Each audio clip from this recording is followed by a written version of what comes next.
44e jour d'été japonais, je suis toujours vivant. Les enfants des voisins jouent avec des bombes à eau et j'ai presque envie de les rejoindre. Est-ce malsain ou pas? Je me pose des questions.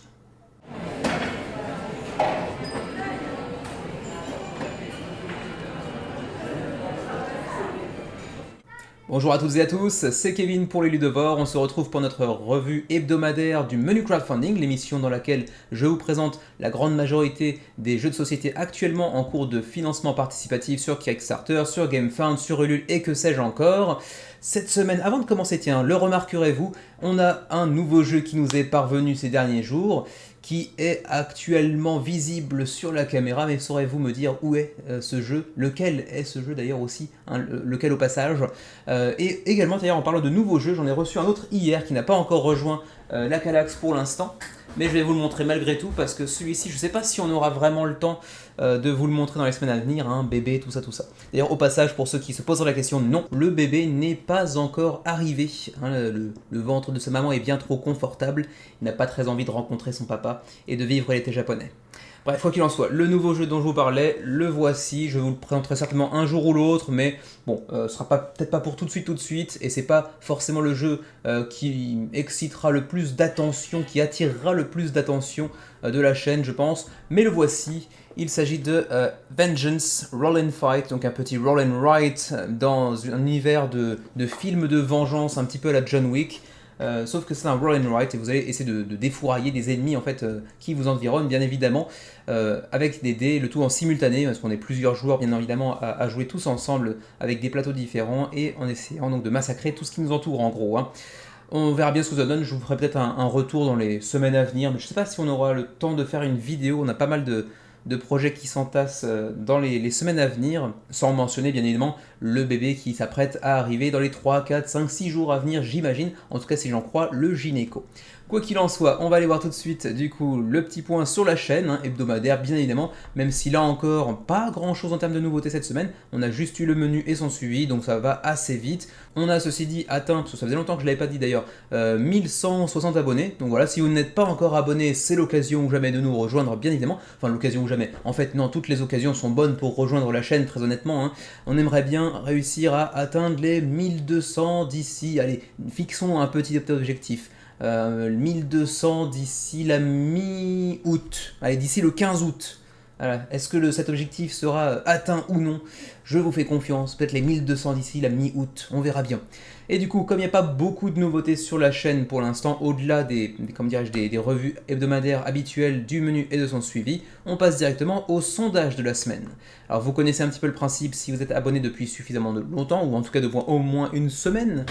Il s'agit d'aller voter chaque semaine en description de la vidéo, vous trouverez le lien pour la semaine suivante, d'aller voter donc pour les projets qui vous intéressent le plus pour la semaine suivante. La semaine donc qui suit la vidéo que vous êtes en train de regarder actuellement. Et donc pour cette semaine, les jeux que nous allons traiter, alors tous n'y sont pas, certains apparaissent un petit peu sortis de nulle part, certains eh bien, tout simplement n'ont pas été repérés par mes petits yeux fatigués. Et donc cette semaine, vous le voyez, on n'avait pas une grosse semaine, il n'y avait pas d'énormes projets, si ce n'est peut-être un. Et non, ce n'est pas Colossus. Colossus est un très très beau projet que j'ai backé, que je vais bientôt traiter sur la chaîne avec une petite review, mais également avec une partie en gameplay. Mais le gros projet de la semaine, c'était plutôt Dice Throne, qui nous revenait avec cette campagne Christmas in July, donc Noël en juillet. Et donc c'était un petit peu la surprise, on ne savait pas trop de quoi il retournerait. Maintenant, on en sait un petit peu plus. Spoiler alert, comme on dit en anglais, c'est un petit peu une déception pour moi, même si c'est pas complètement inintéressant. Au-delà de ça, on n'avait pas de gros projets. Royal Hospital fait un petit peu parler de lui, mais sans plus. On a un vieux jeu népalais, je crois, qui est comment dirais-je, un peu en voie de disparition, si je puis dire, qui a aussi fait son apparition justement pour lutter un petit peu contre l'oubli de ce jeu un petit peu traditionnel. C'est assez intéressant de ce point de vue-là, mais ça va pas attirer grand monde, si ce n'est que, comme vous le voyez ici avec le petit macaron, c'est un pay what you want, autrement dit, vous pouvez y mettre la somme que vous le souhaitez. Enfin, il s'agit juste d'aller soutenir ce projet d'une façon ou d'une autre, mais ça ne vous coûtera pas très cher. Voilà, le reste, Star Realms Legacy, malheureusement n'est pas encore apparu à l'heure où je vous parle, c'est-à-dire samedi 17h30 heure japonaise, donc 10h30 du matin chez vous. Donc pour l'instant, je ne pourrai pas le traiter cette semaine, on verra bien ce qu'il en sera la semaine suivante. Et du coup, sans plus tarder, allons voir les résultats de la semaine. Quel projet vous intéresse le plus?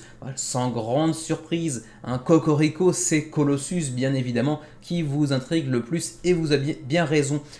Youssef Fari, avec Alone Editions, nous a habitués à des petits jeux solo dans un format vraiment réduit, pour des parties environ entre 20 et 30 minutes, disons environ, avec des mécanismes toujours très efficaces, toujours très soignés, très sophistiqués et très équilibrés.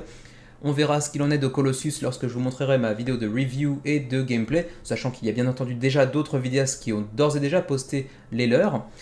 Ensuite, Die Throne arrive en seconde position avec Zeko, avec Star Realms, mais je vous l'ai dit, Star Realms ne sera pas traité parce qu'il n'est pas encore apparu à l'heure où je vous parle. Et le reste, bon, il y en a une sorte de ventre mou avec Royal Hospital, Good Night Goodbye, un petit jeu japonais de bluff, Tectonia, Haste Masterminds, etc. Bon, finalement, ce petit jeu népalais n'aura quasiment pas attiré l'attention, en tout cas sur la chaîne, zéro voix. Idem pour Flick Fleet du côté de chez GameFound, on en parlera très brièvement. Et ma foi, c'est à peu près tout pour le sondage de la semaine. Vous pouvez d'ores et déjà donc aller consulter la description de la vidéo pour voter pour les projets qui vous intéresseraient pour la semaine suivante. Et nous, de notre côté, eh bien, on va se lancer tout de suite avec les mentions honorables de la semaine.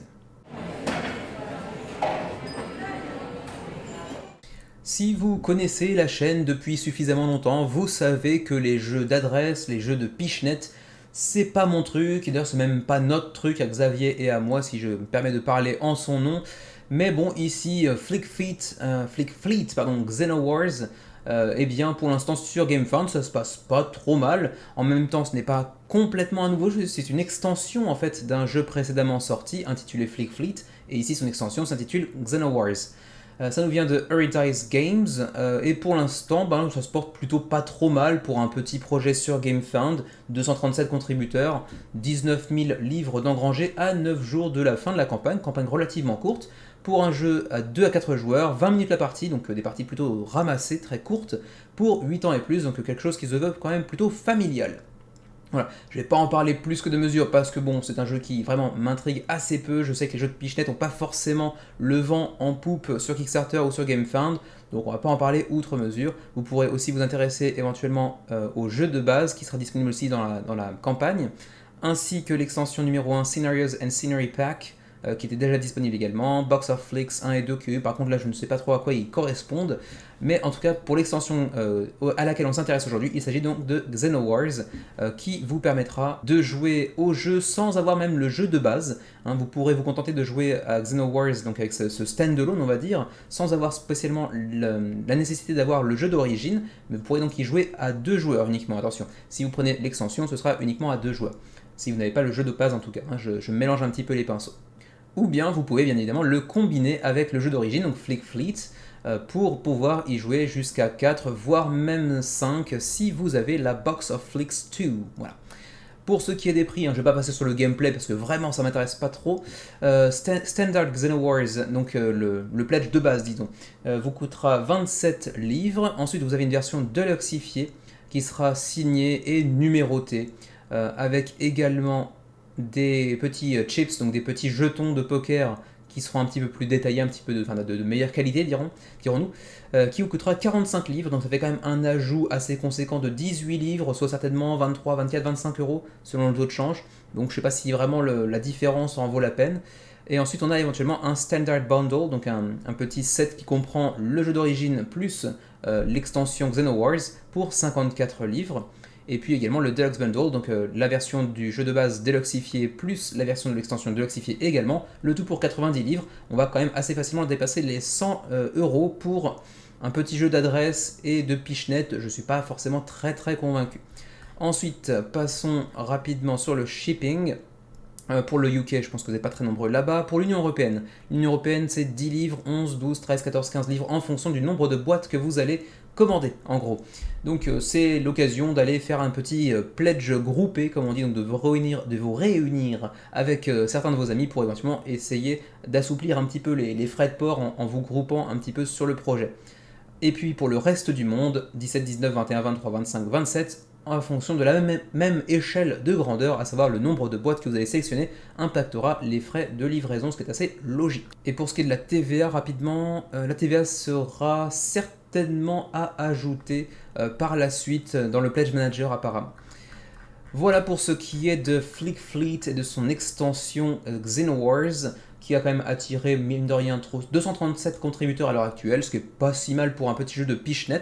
D'ailleurs, je serais assez curieux de voir parmi les spectateurs de la chaîne, lesquels d'entre vous seraient intéressés par un petit jeu de Pichnet, lesquels d'entre vous aiment ce petit genre de jeu qui, moi, m'attire assez peu, j'ose l'avouer. Voilà, vous me direz ce que vous en pensez. Flick Fleet Xenowars.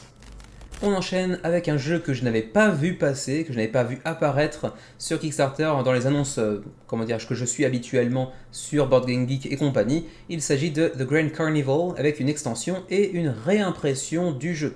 Donc si vous ne le connaissez pas, eh bien rassurez-vous, moi non plus, je ne le connaissais pas, et pourtant c'est un jeu qui a été primé à plusieurs reprises, si l'on en croit la page de la campagne. Alors, The Grand Carnival a déjà dépassé 1000 contributeurs, ce qui est quand même pas rien, c'est plutôt un assez joli succès, 37 000 € d'engrangés à 12 jours de la fin de la campagne.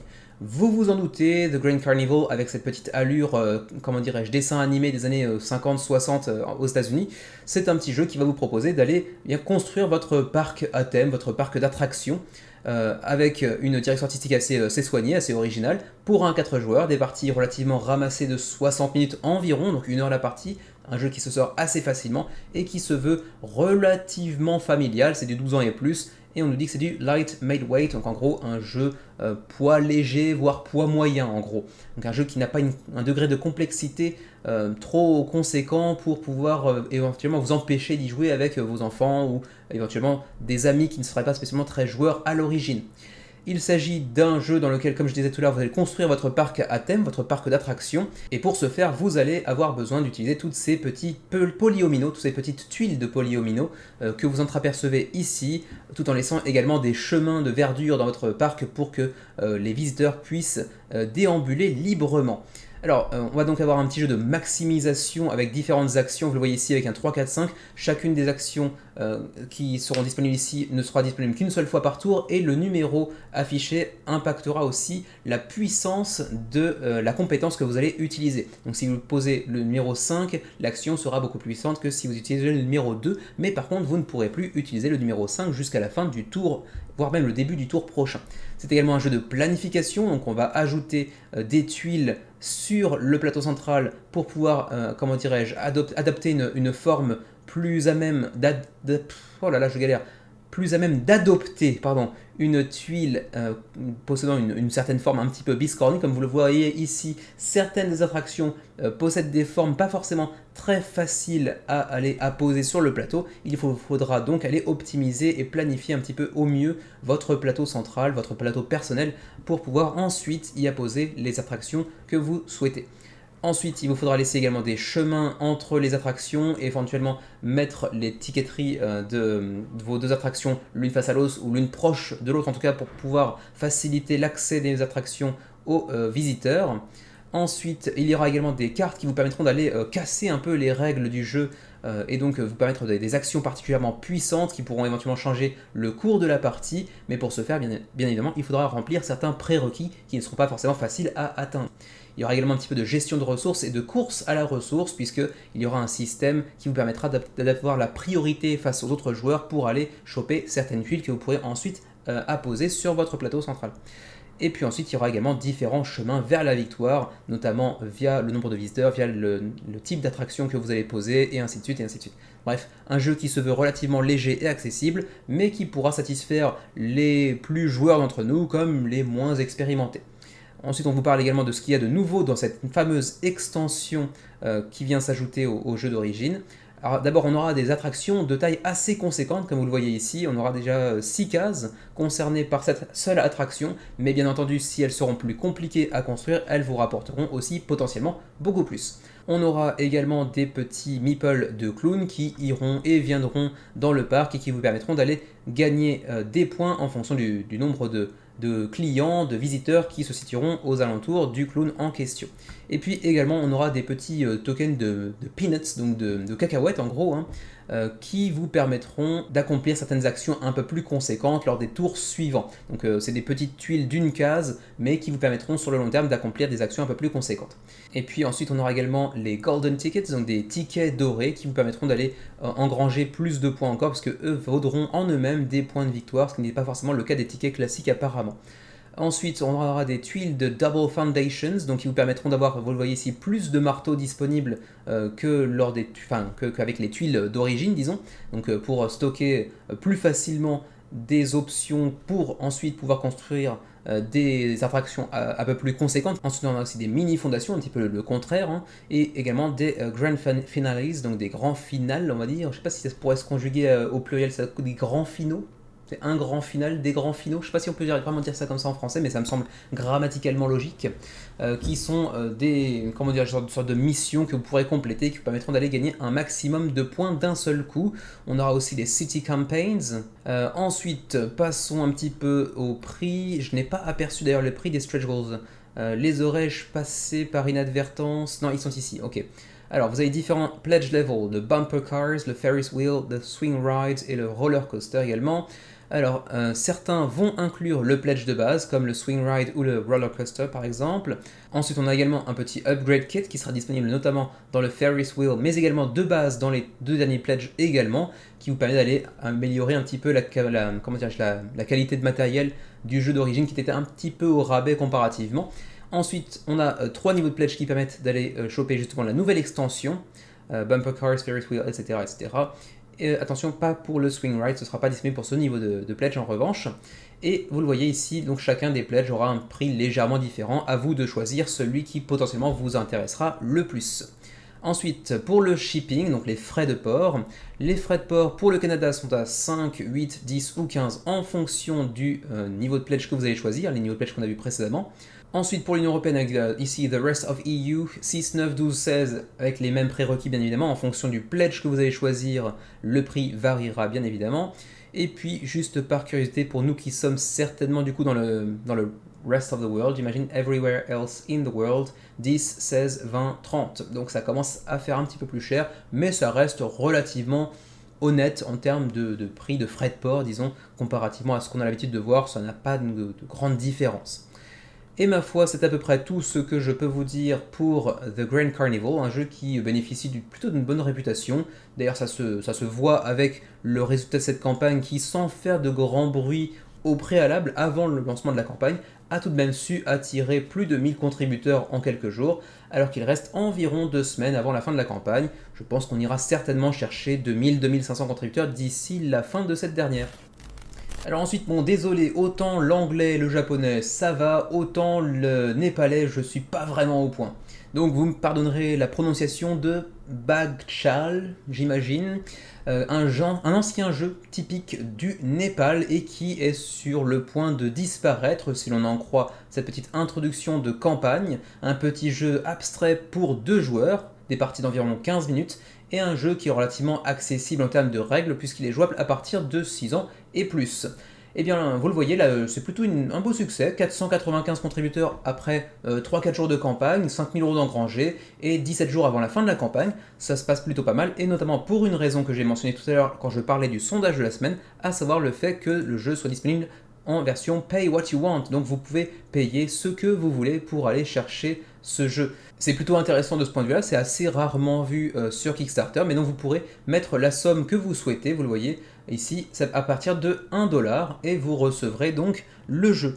À vous de voir si vous voulez mettre vraiment 1$ en faisant un petit peu le rapia, soyons honnêtes, ou est-ce que vous voulez mettre 10, 15, 20$ en fonction de vos moyens bien évidemment, mais c'est le moyen de mettre la main sur un jeu traditionnel népalais sur le point de disparaître et de lui permettre de rester en vie, même si potentiellement ce sera rester en vie à l'étranger et hors de ses frontières plutôt que chez lui, à voir si le jeu reprendra aussi du poil de la bête au Népal. À voir. Quoi qu'il en soit, c'est un jeu comme vous le voyez qui se veut relativement familial mais qui pourrait plaire également aux plus avides experts. Ensuite, un jeu plutôt basé sur la stratégie que sur la chance et qui se veut relativement, une expérience relativement calme plutôt que frénétique, disons.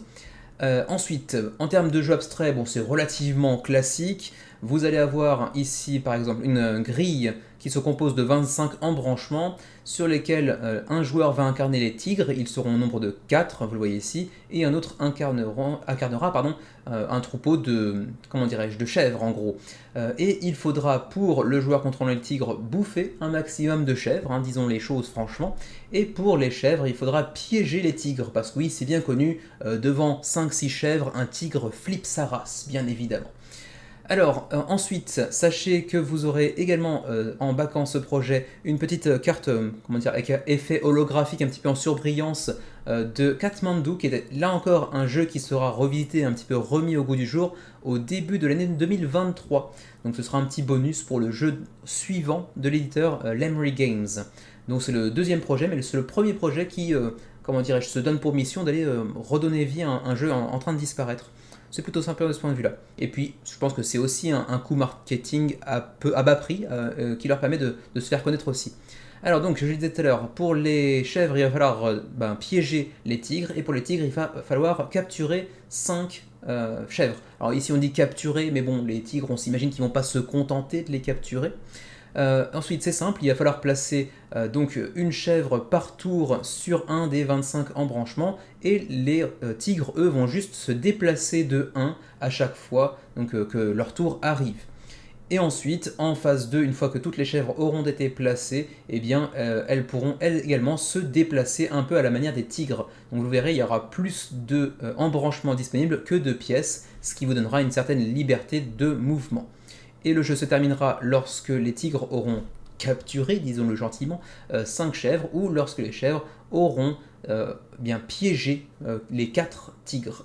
Donc ils seront incapables de se mouvoir parce que tout mouvement possible aura été bloqué par le troupeau de chèvres. Ma foi, c'est à peu près tout. Pour ce qui est des langues disponibles, apparemment le français sera disponible, c'est le cas également de l'anglais, de l'italien, de l'allemand, etc. J'imagine que le japonais pourra potentiellement être débloqué aussi. Il n'est pas débloqué en népalais, c'est quand même un petit peu triste de ce point de vue-là. Bon, j'espère pour eux que ce sera débloqué d'ici la fin de la campagne, mais d'un autre côté, j'imagine que chez eux ils connaissent déjà les règles. C'est certainement un jeu suffisamment traditionnel pour être connu. Quoique, remarquez, s'il a tendance à disparaître ces dernières années, c'est que peut-être on a un peu oublié les règles. Allez savoir. Quoi qu'il en soit, en français, ce sera disponible. Et vous pouvez d'ores et déjà le tester sur Tabletop Simulator pour ceux qui voudraient se faire une première idée du jeu. Donc si vous êtes amateur de jeux abstraits et stratégiques, ça pourrait être assez fun potentiellement. Sachez qu'également dans le Pledge Manager, vous pourrez aussi ajouter des sets supplémentaires du même jeu pour 12$ pièce, ou pour 39 si vous en prenez 5, ou 69 si vous en prenez 10. Donc ça vous fait les prix à l'unité relativement abordables. Sachant que en termes de matériel, bon, c'est relativement simple, on l'a vu un peu plus haut si je me souviens bien, voilà c'est ici. 4 tokens de tigre, 20 tokens de chèvre et un petit sac dans lequel eh bien, s'ajoutera également ce petit tapis, ce petit plateau de jeu en tissu qui sera double face, parce qu'il y aura également un deuxième mode de jeu. Par contre là celui-ci je ne le connais pas, je ne saurais pas vous dire de quoi il s'agit. J'imagine que c'est quelque chose de relativement similaire mais avec, comment dire, j'ai une présentation un petit peu différente. Mais au-delà de ça, je ne saurais pas trop vous dire ce que ça apporte de plus, si ce n'est peut-être un peu plus de profondeur de gameplay et une plus grande rejouabilité. Ensuite, pour ce qui est du shipping, là encore, c'est plutôt cadeau, puisque vous le voyez, on est sur du 3$, peu importe le pays où vous habitez, la livraison coûtera 3$, c'est quand même vraiment pas cher. Sachez que d'ailleurs, si vous prenez 2 ou plusieurs copies supplémentaires du jeu, jusqu'à 11 copies du jeu dans le Pledge Manager, vous pourrez avoir un shipping à 5$, donc à peine 2$ de plus. Donc autant vous dire qu'en termes de frais de port, on fera difficilement mieux que Backchal. Et le jeu devra potentiellement vous arriver d'ici le courant février-mars 2023, plus potentiellement un petit peu de retard éventuellement. Ma foi, c'est à peu près tout pour ce petit projet de jeu traditionnel népalais. Si vous êtes amateur de jeux abstraits, façon échecs, dames, etc., j'en connais pas beaucoup, vous le voyez avec les exemples que je cite ici, mais par exemple War Chest, champ d'honneur en français, même si ça n'a pas grand chose à voir, mais jeu abstrait, hein, voyons large, ça pourra potentiellement vous plaire, d'autant plus que ça coûte quasiment rien et que les frais de port sont vraiment pas onéreux du tout. Pour Backchal, The Ancient Game of Nepal, 500 contributeurs à l'heure actuelle avec 17 jours restants et 5300 € d'engrangés pour l'instant. Petit tour très rapide du côté de GameFound pour la campagne de Tectonia. Rapide parce que ça marche pas des masses, soyons honnêtes, la campagne ne décolle pas, ils sont un peu en train de se prendre une tarte. 83 contributeurs seulement à 17 jours de la fin de la campagne, 5830 € d'engrangés pour l'instant, mais il en faut 20 000 pour espérer financer. Donc autrement dit, pour l'instant, il y a assez peu de chances que Tectonia voit le jour via cette campagne de GameFound. Même si on peut espérer que d'ici 2-3 semaines ce sera un petit peu plus élevé, mais en général quand vous finissez la première semaine de campagne avec environ un peu plus d'un quart du financement atteint, c'est généralement pas un très bon départ. C'est un petit jeu pour 2 à 4 joueurs, pour des parties de 3 heures, relativement long, pour 14 ans et plus, et c'est un jeu de stratégie et de guerre sur un plateau central qui va varier d'une partie à l'autre, puisque sur le plateau central, vous allez apposer des tuiles de différentes formes qui viendront composer votre plateau pour cette partie, mais qui sera différente de la prochaine partie par exemple. C'est un jeu également de contrôle de territoire, comme c'est souvent le cas d'ailleurs pour les petits jeux de conflit de ce genre. Le jeu sera également jouable jusqu'à 5 joueurs si vous prenez l'extension. Alors vous le voyez visuellement, ça paye pas de mine, c'est pas vilain non plus, mais ça n'a rien de très extraordinaire. Mais l'intérêt réside, je pense, dans cette carte centrale qui va venir changer d'une partie à l'autre et qui pourra donc complètement remodeler cette map monde, enfin c'est pas une map monde, mais cette carte du monde que vous entreapercevez ici, et du coup chaque partie sera différente bien évidemment.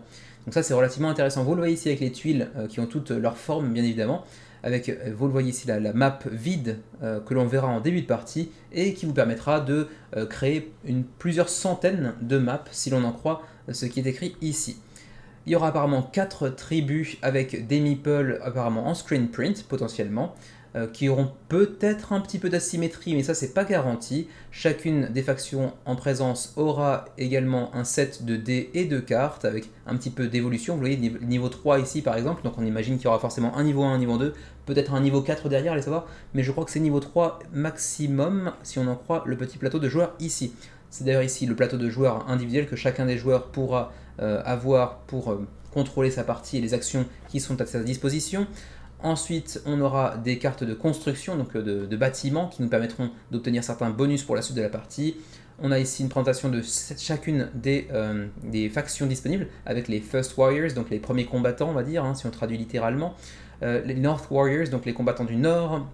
Ensuite, les Shield Maiden, donc les vierges boucliers. Ouais, bizarre.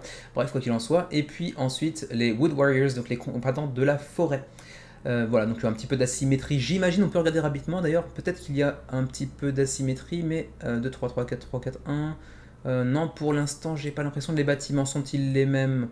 Ma foi, j'ai l'impression que oui, la carte qui était en haut à gauche ici présente la même région pour chacun. À droite, là, les effets qu'on a ici sont les mêmes pour tout le monde, il n'y a peut-être pas d'asymétrie. Ou alors peut-être ici, c'est peut-être le plus en rapport avec la faction que vous contrôlez. Effectivement, il y a différentes différences d'image en fonction des personnages de votre faction, mais est-ce que pour autant les bâtiments, les actions sont différentes? J'ai pas vraiment l'impression. Donc peut-être pas d'asymétrie, allez savoir. On va donc avoir un petit peu de terraformation, de manipulation du territoire avec des constructions, de la pose de tuiles, etc. On va également avoir du déplacement, du contrôle du territoire, et ainsi de suite. Je ne vais pas rentrer trop dans les détails parce que vous le voyez, le jeu pour l'instant n'est pas un grand succès, et il y a assez peu de chances qu'il voit le jour pour l'instant en tout cas. Ceci dit, si vous êtes intéressé, sachez que le jeu est complètement language independent, comme disent les anglophones, à savoir donc indépendant de la langue du joueur en fait. Une fois que vous aurez saisi les règles, vous pourrez y jouer sans avoir de texte sur le jeu, sur les tuiles, sur le plateau central, enfin sur les plateaux des joueurs, pardon, que l'on a vu également. Il y aura effectivement ce petit niveau 3 qui sera affiché ici, mais bon, ça n'a pas grande importance. Donc au-delà de ça, si vous avez compris les règles et le livret de règles, ce sera assez facile de pouvoir y jouer. Reste à savoir si le livret de règles, lui, sera disponible en français ou en allemand ou autre langue d'ailleurs. Alors ensuite, passons au prix ainsi que aux frais de port directement. Où se situent les rewards? C'est ici, d'accord, ok. On a aussi l'extension pour le 5e joueur avec le Wine Bunches, donc le 5e peuple disponible. Et donc pour ce qui est de la rewards, donc du niveau de pledge, qu'est-ce qui vous permet d'obtenir? Eh bien le jeu à 70 € et c'est tout.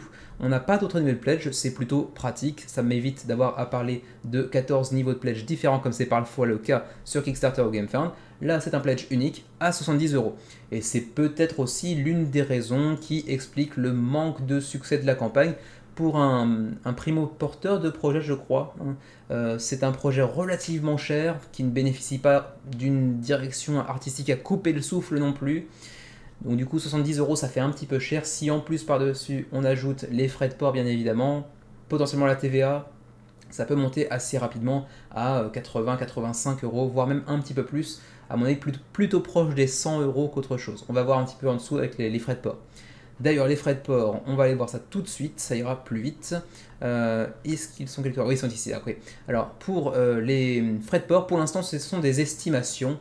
En Europe, ça devrait osciller entre 10 et 20€. J'imagine que ça dépend de l'état du fret international au moment de la livraison, mais également peut-être au niveau du pays dans lequel vous habitez. Donc ce sera entre 10 et 20€ pour l'Europe et 35 pour le reste du monde. Donc on va dire que du coup, ça va dire 15€. Disons 15€ pour couper la poire en deux. Ça fera donc 15€ de frais de port, soit 85€ le jeu. Et la TVA sera à ajouter potentiellement par-dessus. Happy Shops offers EU-friendly shipping. For all other backers, VAT must be paid. D'accord, on nous dit que c'est du friendly shipping, donc des frais de port amicaux, si je traduis littéralement, envers la zone Union Européenne. Mais qu'en sera-t-il pour la TVA malgré tout? Parce que le friendly shipping pour la zone Union Européenne, c'est pas toujours une garantie d'absence de TVA à ajouter par-dessus dans le Pledge Manager. Donc, je sais pas, à vérifier, on verra bien. Quoi qu'il en soit, c'est tout pour Tectonia, petit projet qui pour l'instant ne recueille pas le succès espéré, j'imagine, par son éditeur Hagen Bear. On continue avec Amun-Re, l'édition 20e anniversaire du jeu. Alors je pense que certains d'entre vous le connaîtront d'ores et déjà, c'est un célèbre jeu de Rainer Knizia, l'un des auteurs de jeux les plus prolifiques de ces 20-30 dernières années.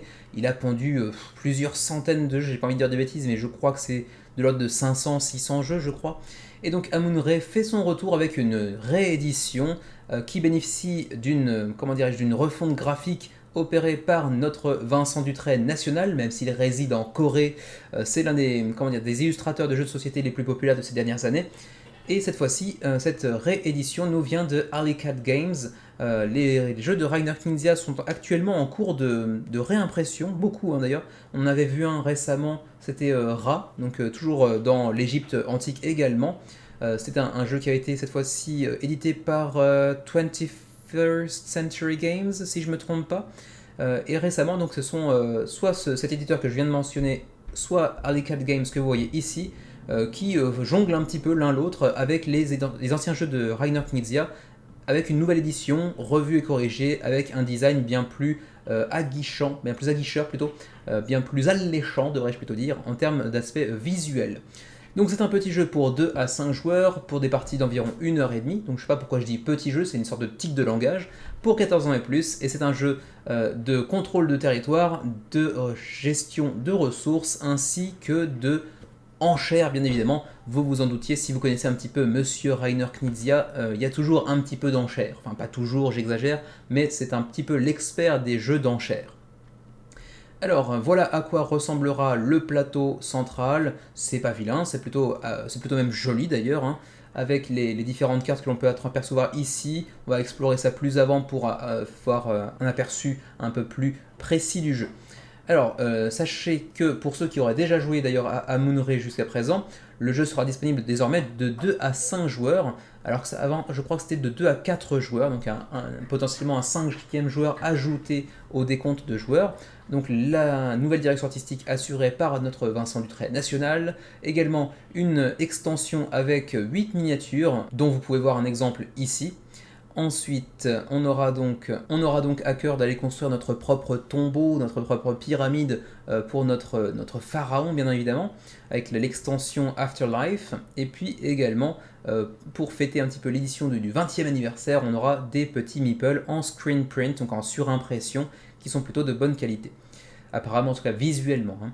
Ensuite, pour ce qui est du pledge de base, eh bien vous le voyez, c'est du 55$, donc c'est relativement classique en termes de prix pour un Reiner Knizia, avec 45 composants en plastique, 150 cartes, 25 pièces de bois, et puis également 48 composants en carton.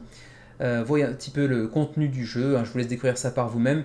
On va pas passer trop de temps là-dessus puisque ça reste une mention honorable, mais on peut quand même encore une fois souligner le travail impeccable de Vincent Dutray aux illustrations bien évidemment, mais bon ça on est un petit peu habitué avec le monsieur.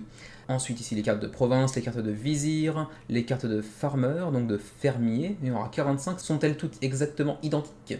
Je ne sais pas. Ensuite les petits marqueurs de tour et puis les petits marqueurs de score également, j'ai l'impression que pour l'instant ce sont les mêmes, seront-ils différenciés d'ici la fin de la campagne? C'est possible, peut-être des stretch goals, allez savoir.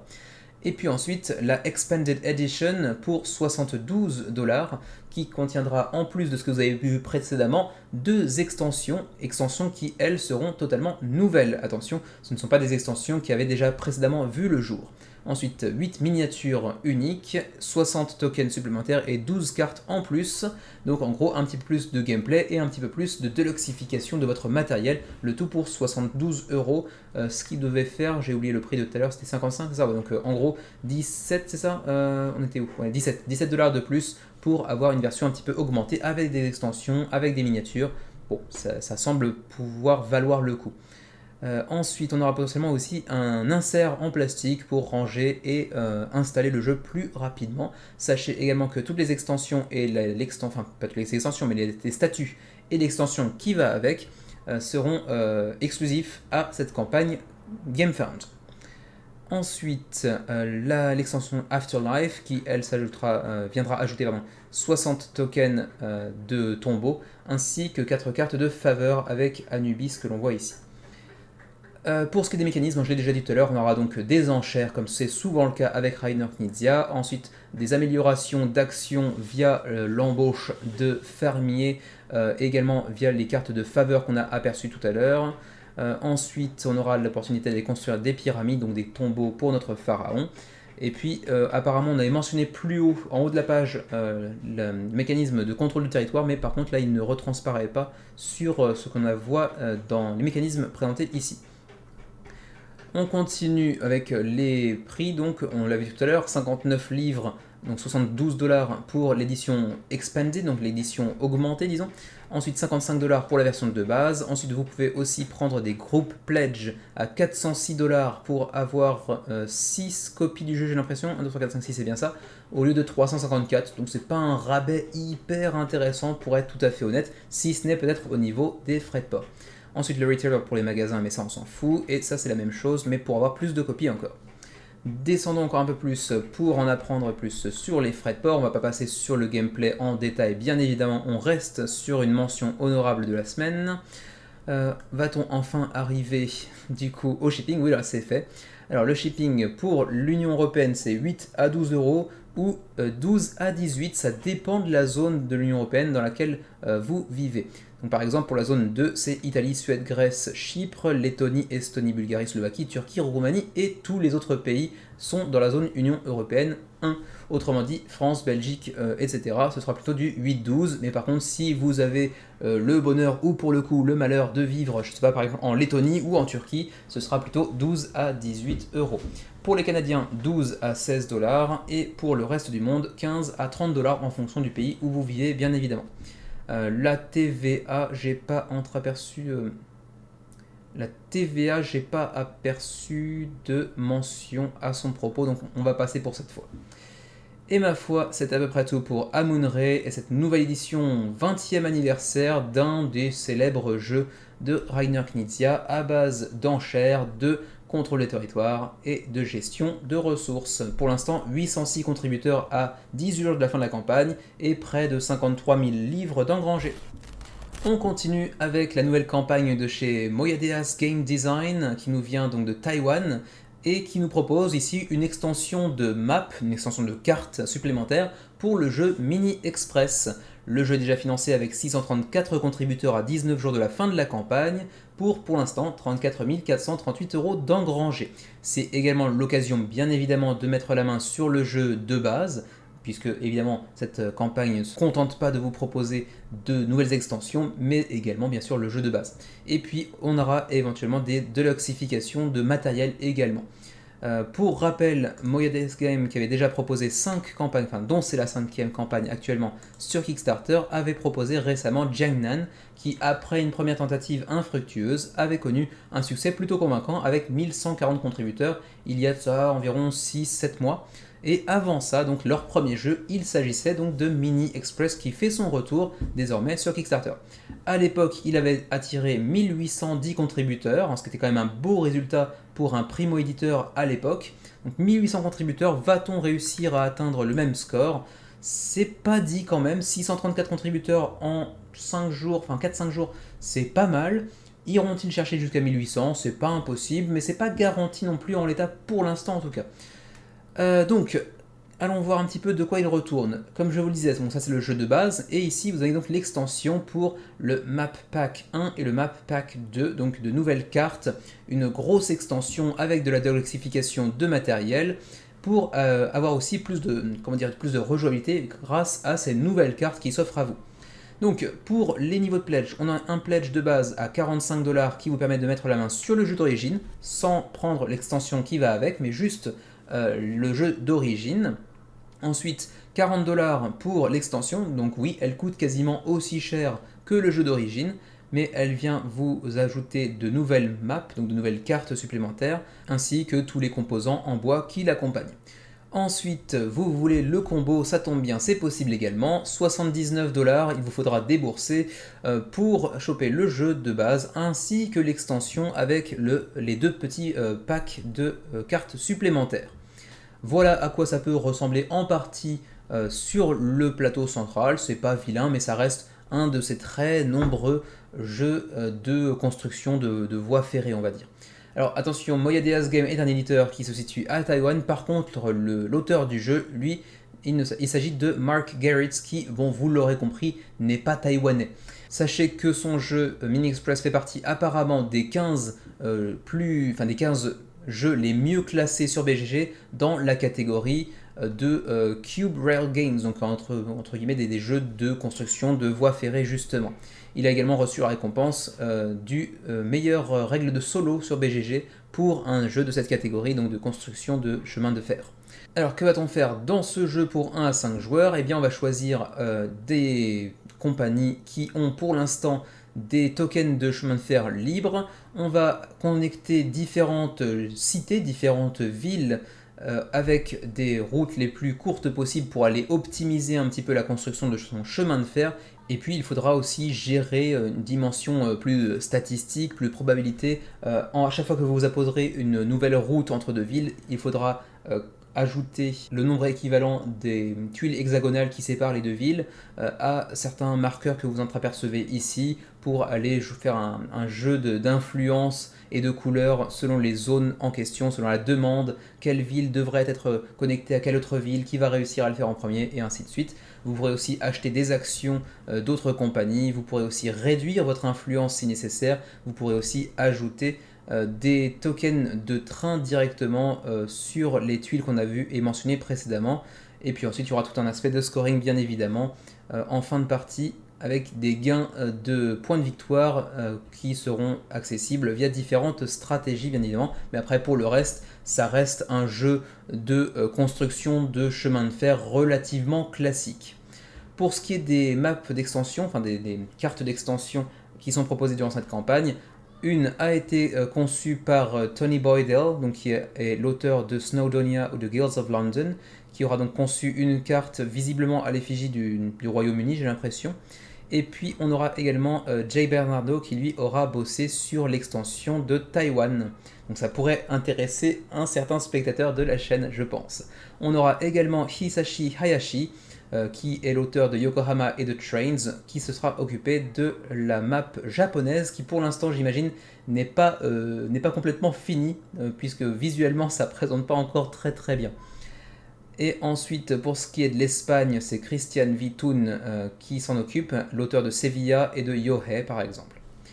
Vous pouvez aussi tester le jeu sur Tabletop Simulator si vous ne l'avez pas encore fait lors de la précédente campagne. Et pour vous faire une idée sur le jeu, si vous êtes un petit peu amateur de ce genre de jeu, ça pourrait potentiellement vous plaire. Ensuite, passons directement au niveau de pledge et aux frais de port. On aura d'abord ici le pack Island Express Ticket qui vous offrira 2 nouvelles îles, à savoir donc le Royaume-Uni et Taïwan. Ensuite, toujours pour 20$, on aura Modern Express Ticket qui vous offrira cette fois-ci l'accès à l'Espagne et au Japon. Ensuite, on aura la possibilité de mettre les deux ensemble dans une boîte dédiée donc pour les 2 packs mentionnés précédemment pour 40$. Ensuite le jeu de base 45, 79 pour le jeu de base plus l'extension. Ensuite 109$ pour le Golden Express Ticket pour avoir Mini Rails mais également Mini Express et Mini Express avec les extensions qu'on a mentionnées précédemment. Donc Mini Rails étant un autre jeu de l'éditeur qui n'avait pas fait l'objet d'une campagne sur Kickstarter. Ensuite les add-ons on passe, on a éventuellement de la deluxification avec des tapis de néoprène et ainsi de suite, mais ça c'est sans grande importance. Les stretch goals on les verra dans le suivi du menu crowdfunding. Ensuite, donc, passons aux frais de port qui se trouvent donc ici. Alors, pour les frais de port, on a encore une fois une Europe scindée en 4 parties, apparemment, voire même 5. Alors, dans quelle zone êtes-vous? Les Belges et les Luxembourgeois sont dans la zone 1, donc 17, 18, 23, 27 en fonction du pledge que vous allez choisir, les prix étant en dollars américains. Ensuite, pour les Français, et je crois que c'est tout, oui c'est ça, pour les Français en zone Europe 2, donc 24, 25, 30, 34. Ensuite les Canadiens 18, 21, 26, 31. Et pour nous au Japon, bah, ma foi c'est plutôt abordable, 18, 20, 25, 30 en fonction du pledge que l'on choisira bien évidemment. Et c'est à peu près tout ma foi, j'allais ajouter un truc mais en fait je crois que je l'ai oublié entre temps. Oui je l'ai oublié. Bon, ça devait pas être très important. Ah si, c'était à propos de la TVA, ça y est. La TVA pour l'Union Européenne et le Royaume-Uni est déjà incluse dans le prix, donc ça c'est aussi à noter. Ce qui veut dire que vous n'aurez pas à ajouter de TVA dans le Pledge Manager, et ça c'est un gros plus. Voilà pour Mini Express et cette double extension de map, donc de cartes disponibles avec Taïwan, l'Espagne, le Japon et le Royaume-Uni. Donc pour l'instant 634 contributeurs à 19 jours de la fin de notre campagne, et pour l'instant environ 35 000 € d'engrangés. Amateur de jeux de bluff, ce petit jeu japonais pourrait potentiellement vous séduire de par sa direction artistique assez mignonne, assez choupi. Il s'agit de Good Night Goodbye, intitulé en japonais Hitori no Yoru wa Sayonara. Parce que oui, je sais que par exemple, il y a quelques mois, je crois que c'était Anto qui m'avait dit que sa femme voulait m'écouter parler en japonais, si je me souviens, ça remonte à quelques mois. Donc voilà, un petit cadeau pour la femme d'Anto, hein, description du jeu en une ligne en japonais. Sanmai no kado o tsukau simple na bluff game, Hitori no Yoru o sogu shitai shoujo no hanashi. Voilà. Il s'agit d'un petit jeu de bluff qui, pour l'instant, a su attirer 50 contributeurs, mais comme souvent pour les petits projets japonais, on n'attire pas des grandes foules non plus, parce qu'il y a quand même un déficit de communication avant la campagne, il faut être honnête, les jeux japonais ont du mal à se promouvoir, à se mettre en avant. Ils sont généralement pas très bons en anglais. D'ailleurs, c'était écrit dans la campagne un peu plus bas. Il a utilisé en gros soit un logiciel, soit un site de traduction pour tout l'anglais qui est ici. C'est pas trop mal, c'est peut-être DeepL, un des meilleurs traducteurs actuellement disponibles sur internet, parce que l'anglais est plutôt correct pour le coup. Quoi qu'il en soit, donc 50 contributeurs pour un jeu qui est déjà sorti au Japon, mais qui a été sold out assez rapidement. Il a été présenté lors du Tokyo Game Market du printemps dernier, je crois en avril ou en mai dernier, et toutes les copies ont été vendues en l'espace d'une heure. Donc du coup cette fois-ci il repropose le jeu sur Kickstarter, mais en le proposant à l'ensemble de la planète bien évidemment. Donc pour l'instant, de quoi s'agit-il? Vous le voyez, c'est un tout petit jeu, un format paquet de cartes relativement classique, un jeu de bluff dans lequel vous allez avoir plusieurs cartes donc de vent, de mer et de nuit, et chacune de ces cartes sera disponible en 5 exemplaires avec ici un kanji, oui ici pour le vent, la mer et la nuit, Kaze, Umi, Yoru, sauf que le kanji sera typographié de manière un petit peu différente. Oui, vous le voyez ici, par exemple pour Umi, on a des kanji qui sont les mêmes kanji, mais avec une façon de les écrire un petit peu différente, une police de caractère, dirons-nous, un petit peu différente. Et c'est ça qui va en partie jouer au niveau du bluff. C'est un petit jeu pour 3 à 5 joueurs, pour des parties de 15 minutes, et pour des gens de 10 ans et plus, donc relativement familial. J'avais oublié de préciser avant d'entrer dans le gameplay, grosse erreur.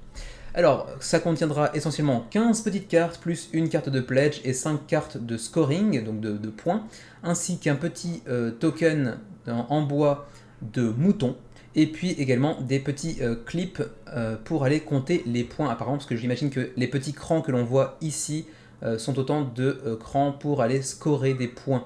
Et donc vous allez ajouter ce petit clip sur le coin de la carte, et le bout de ce petit nuage vous permettra de savoir combien de points vous avez actuellement.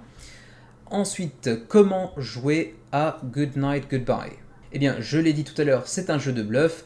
Au début du tour, un joueur, le dealer, donc comment dit-on le dealer en français, celui qui distribue les cartes, eh bien, il va décider de la carte qu'il va jouer et placer ce petit token de mouton sur la carte en question. Donc, est-ce que c'est la mer, la nuit ou le vent? Suite à quoi, on va passer aux différentes phases de jeu. Bon, d'abord, on va décider du fameux dealer en question, qui sera donc le premier joueur. Ah, comme quoi, il n'est pas mort, mon ventilateur, il parle encore. Autre chose à dire? Non, c'est bon? Ok. Et c'est donc le dealer qui sera choisi parmi les 4 joueurs en tant que la personne la plus solitaire du groupe. Ensuite, on aura la phase de déclaration dans laquelle le dealer en question va jouer une carte de solitude de son choix, face cachée en face de tout le monde, après avoir déclaré s'il s'agissait d'une carte de vent, de mer ou de nuit. Par contre, le dealer peut tout à fait jouer une carte différente de l'annonce qu'ils ont préalablement faite. Par exemple, ici, il annonce Night alors que c'est une carte de mer, par exemple. Donc il peut mentir, d'où le bluff. Ensuite, on a également une guess phase, autrement dit une phase de, où on va deviner, on va chercher à deviner. Dans cette phase, les autres joueurs autour de la table vont discuter entre eux et décider de la carte de solitude qu'ils vont jouer ce tour-ci. Et ensuite, après avoir discuté, le prochain joueur dans l'ordre du tour va déclarer la carte qu'il s'apprête à jouer, puis on passe au joueur suivant, et ainsi de suite, jusqu'à ce que tout le monde ait placé une carte face cachée sur la table. Ensuite, tous les joueurs, sauf le dealer, vont retourner leurs cartes simultanément, et enfin, le dealer va en faire de même. Et c'est à partir de là qu'on va rentrer dans une phase de score, qui va varier en fonction de différentes conditions, mais là je ne vais pas rentrer dans les détails, ça reste une petite mention honorable, mais en gros, un petit jeu de bluff relativement classique, avec une direction artistique assez soignée, bien que possédant assez peu d'illustrations au final.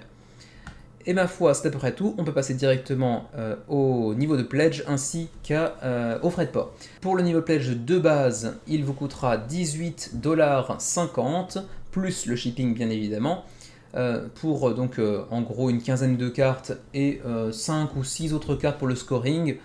Bon, c'est quand même pas donné pour être tout à fait honnête, ça aurait pu être un peu moins cher à mon avis, autour de 10$, ça aurait fait l'affaire, mais bon. Il y aura aussi ce petit meeple en bois de mouton, certes, mais bon, ça me paraît un poil cher pour ce que c'est malgré tout. Ensuite, vous pourrez aussi aller pledger pour 59,30$ pour ajouter en plus du jeu d'origine un petit sac en canevas ainsi qu'un petit tote bag, je sais pas comment on appelle ça en français, désolé, ainsi qu'un petit sachet, un petit sac, enfin bref, plusieurs petits sacs. Ensuite, on a un deuxième pledge à 59,30$ qui s'accompagne cette fois-ci d'un petit sac en canevas, d'un petit tote bag et d'un petit sachet également. Donc en gros des petits goodies qui ne servent pas à grand chose, qui ne servent à rien en termes de gameplay, mais qui sont à l'effigie du jeu, c'est-à-dire assez mignons. Donc voilà, si vous êtes amateur de la direction artistique du jeu, pourquoi pas, ça peut faire un cadeau intéressant.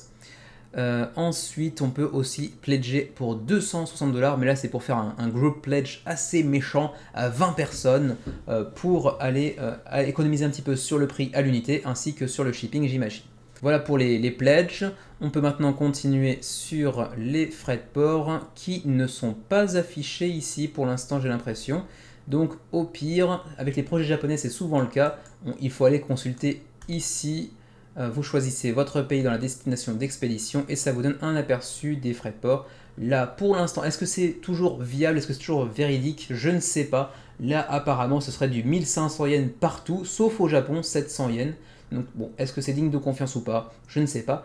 Quoi qu'il en soit, si c'est le cas, pour la France, ce sera donc du 1500 yens, comme pour la Belgique ou le Canada. 1500 yens, c'est environ 11€. Donc ça ferait quand même un jeu du coup à environ 30€ pour un petit format façon paquet de cartes de base. C'est quand même un petit peu cher malheureusement pour ce petit jeu de bluff japonais en provenance de Nagoya. Voilà pour Good Night Goodbye. On continue avec Era of Kingdoms Inquisition, une nouvelle extension pour Era of Kingdoms. Petit jeu qui attire pour l'instant assez peu de monde malgré son grand frère, donc Era of Kingdoms, premier du nom, qui lui dispose plutôt d'une assez belle réputation pour les gens qui y ont déjà joué en tout cas, même si je n'ai pas disponible en français. Mais seulement 225 backers, c'est pas ridicule, mais c'est vrai qu'on pouvait espérer bien mieux, et on est très loin du seuil de financement, environ un quart pour l'instant, 11 643 € sur 41 819 nécessaires. Bon, il reste plus de 3 semaines certes, mais ça me semble un petit peu mal paré pour un jeu qui pourtant semble avoir fait ses preuves, et en plus avec une extension qui vient, semble-t-il, enrichir le jeu, c'est le jeu de construction de royaumes, avec essentiellement un mécanisme de gestion de main, très globalement, je rentre pas dans les détails bien évidemment, qui va vous apporter ici différents nouveaux chemins vers la victoire. En plus des mécanismes précédemment incorporés dans le jeu d'origine, vous aurez 2 ou 3 nouveaux chemins vers la victoire. C'est assez intéressant dans le sens où, en plus des chemins vers la victoire que vous aviez précédemment, s'ajoute à cela donc la religion qui devient un nouveau facteur de victoire potentielle en fonction de la foi que vous aurez réussi à accumuler avec votre religion et l'impact qu'elle pourra avoir sur les royaumes adjacents, etc. Mais également la science qui sera également un nouveau chemin vers la victoire. Donc deux nouveaux ajouts qui viennent enrichir un petit peu la stratégie du jeu et qui, semble-t-il, sont suffisamment accessibles en termes de règles et de prise en main pour pouvoir être incorporés dans une première partie du jeu d'origine. On n'a pas besoin spécialement de jouer au jeu d'origine une première fois, voire 2-3 fois pour vous habituer un petit peu au projet, pour ensuite y ajouter l'extension. Elle peut être incorporée de suite. Donc a priori ça ajoute encore plus de profondeur de gameplay, mais c'est vrai que pour l'instant ça ne trouve pas spécialement son public, en tout cas pas cette extension. Le jeu d'origine a plutôt une bonne note sur BGG, sans être extraordinaire, on est sur du 7.4, 7.5 si je me souviens bien. L'extension devrait enrichir encore le tout, mais pour l'instant, cette extension marche pas très très fort. La campagne vous permet d'ailleurs d'aller choper le jeu d'origine, 45 $ pour le jeu de base. Vous pouvez ajouter à cela donc cette nouvelle extension Inquisition pour 40 $ supplémentaires. Et puis également prendre une petite combinaison des deux, 80 $, donc 5 $ de ristourne on va dire, pour prendre le jeu de base ainsi que cette nouvelle extension. Ensuite en add-on, on a également quelques petits ajouts qui peuvent vous intéresser potentiellement, comme avoir votre nom dans le livre de règles, etc. Mais ça c'est plus un aspect mécénat qui moi en général m'intéresse assez peu. Ensuite vous aurez encore une fois un pledge mécénat pour avoir l'opportunité de choisir le nom d'une des cartes, des nouvelles cartes dans le royaume que vous pourrez être amené à construire.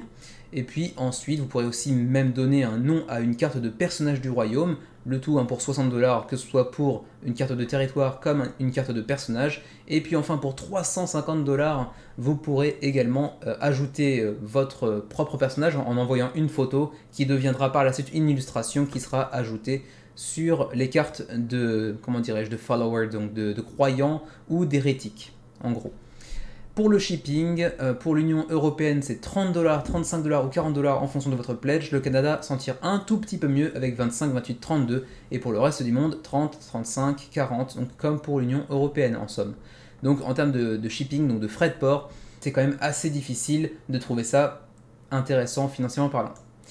Voilà pour Era of Kingdoms Inquisition, qui a peut-être forcé un petit peu sur les frais de port et peut-être sur le prix de l'extension, qui est presque aussi cher finalement que le jeu d'origine. Est-ce que ça peut expliquer en partie le manque d'attrait pour la campagne? Peut-être. On continue avec un autre jeu qui, celui-ci, est disponible en français et pour lequel vous aurez d'ailleurs une ou deux vidéos disponibles en version francophone pour en apprendre un petit peu plus, dont une par l'école du jeu, je crois, c'est JP qui s'en est occupé, me semble-t-il. Donc il s'agit de Royal Hospital, donc l'hôpital royal, qui est un jeu pour 1 à 4 joueurs, un jeu euro, donc un jeu plutôt orienté mécanisme plutôt que véritablement thématique, on va dire. On reprend un peu les gros traits, les stéréotypes de la déclinaison Eurogame ou Ameritrash, et qui vous permettra d'aller construire et d'aller gérer et développer également votre hôpital. La liaison est quand même plus élégante. Quoi qu'il en soit, on est actuellement avec 302 contributeurs sur une campagne qui peine un peu à démarrer, 15 000 € d'engrangés sur 20 000 nécessaires à 26 jours de la fin de la campagne. Ça devrait pouvoir financer sans trop de problèmes, mais ça ne fera certainement pas un énorme succès. j'imagine que le jeu n'ira pas atteindre les 1000 contributeurs, ou alors pas de beaucoup. C'est un jeu pour 1 à 4 joueurs qui dispose donc d'un mode solo pour 14 ans et plus, donc un jeu relativement expert on va dire, même si ce n'est pas non plus Anachronie ou Tricarion on va dire, et pour 45 minutes par personne autour de la table, donc potentiellement 1h30 à 3h si vous jouez par exemple jusqu'à 4 personnes. Royal Hospital, ce sont également les créateurs de Medieval Realms et de Wishland, pour ceux qui connaîtraient les deux précédents opus de Carlos Michan et son équipe, ce dont je ne fais pas partie. Je ne connaissais pas Medieval Realms et Wishland uniquement de nom, donc je ne pourrais pas vous dire si c'est un gage de qualité en soi. Le jeu de base coûtera 39€, ce qui est plutôt très abordable. À l'intérieur, vous y trouverez un plateau central ainsi que 4 plateaux de joueurs, 4 plateaux d'hôpitaux, ensuite 100 cartes de patients à guérir bien évidemment, 4 cartes de départ, 213 cartes médicales avec des compositions en fonction de spécialistes, d'équipements, d'essais cliniques, etc., etc. Ça pourra peut-être plaire à certains de nos spectateurs qui font eux-mêmes partie du monde médical, je ne vise personne. On continue avec le reste du matériel, vous l'avez vu, hein, c'est beaucoup de cubes, des petits meeples dans tous les sens, et un tas de pièces de valeur 1, 3, 5, 10 également. On aura aussi un petit insert en plastique, qui n'a pas l'air d'être hyper détaillé, mais au moins il aura le mérite d'exister, et en plus il bénéficiera d'un petit couvercle en plastique pour le refermer.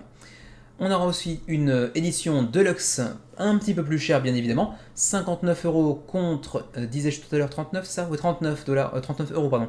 Donc 20€ de plus pour avoir cette fois-ci des tokens, mais des pièces de métal cette fois-ci, qui seront de couleurs différentes, en plus des ressources elles-mêmes deluxifiées un petit peu avec ces petits cœurs que vous voyez ici qui seront en bois et non plus en carton comme c'était le cas ici par exemple. Ainsi que des sleeves, donc des protège-cartes, 317, j'imagine que ça couvre la totalité du gameplay bien évidemment. Vous avez un petit aperçu d'ailleurs des pièces de métal qui sont plutôt joliment réalisées a priori.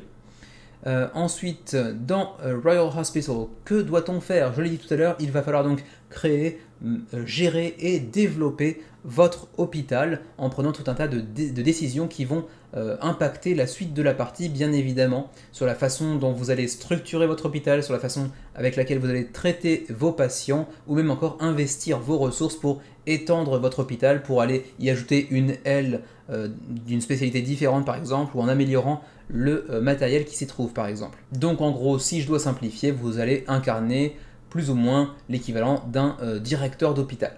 Le jeu étant divisé en deux phases, une première dans laquelle vous allez être en mesure d'utiliser des cartes depuis votre deck médical pour aller engager des spécialistes, des résidents, mais également construire des nouvelles salles, des nouvelles machines qui vont venir s'ajouter à votre matériel, et ainsi de suite, conduire des essais cliniques pour améliorer votre réputation, et ainsi de suite. Et puis une seconde phase dans laquelle vous devrez user de vos ressources pour pouvoir soigner, traiter les patients qui seront actuellement au sein de votre hôpital, qui seront admis dans votre hôpital. Ensuite, c'est à peu près tout. Ma foi, je crois que j'ai fait à peu près le tour dans les grandes lignes des mécanismes mis en œuvre pour Royal Hospital. Et à terme, bien évidemment, comme tout bon jeu Eurogame qui se respecte, il faudra avoir le plus de points de victoire que les autres autour de la table. Voilà, ça se limite à peu près à ça, c'était assez classique, mais ça a l'air d'être relativement sympa, et c'est un thème que je n'ai encore jamais, moi, de mon point de vue, de mon expérience personnelle, testé dans un jeu de société, donc ça pourrait être une première expérience assez sympa. Bon, de là à pledger, ceci dit, non, c'est quand même pas un jeu qui m'intéresse suffisamment, mais j'aimerais bien le tester un jour par curiosité.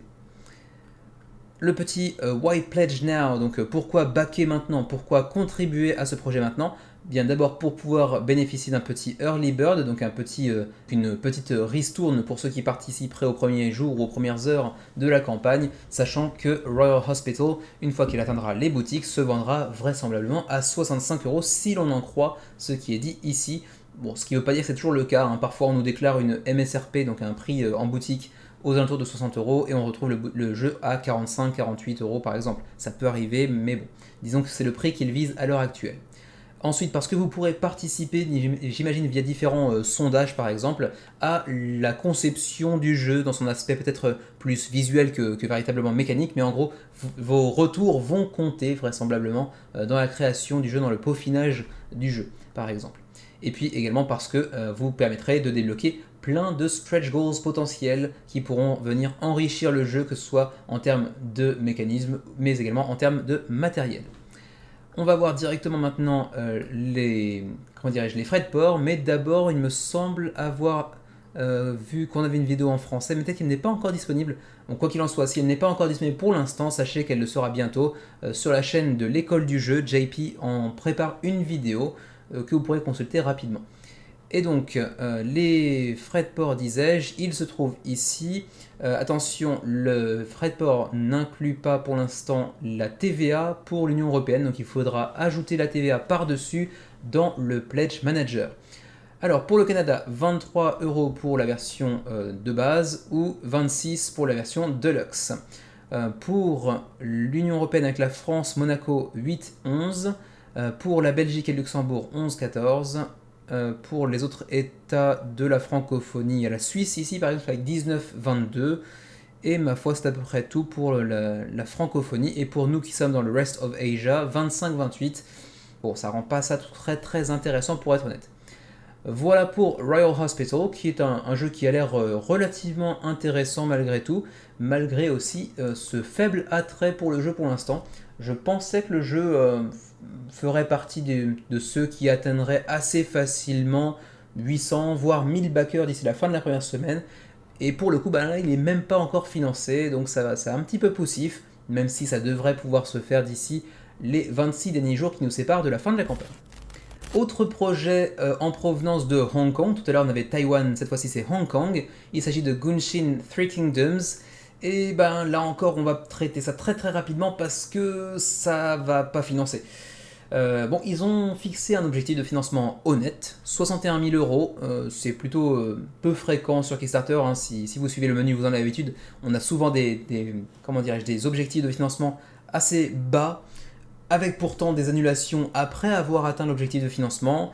Là, ils ont fixé un objectif de financement assez élevé, et ça n'a pas suivi dans les faits. Actuellement, on a 5 400 € d'engrangés sur 60 000 nécessaires, avec à peine 40 contributeurs.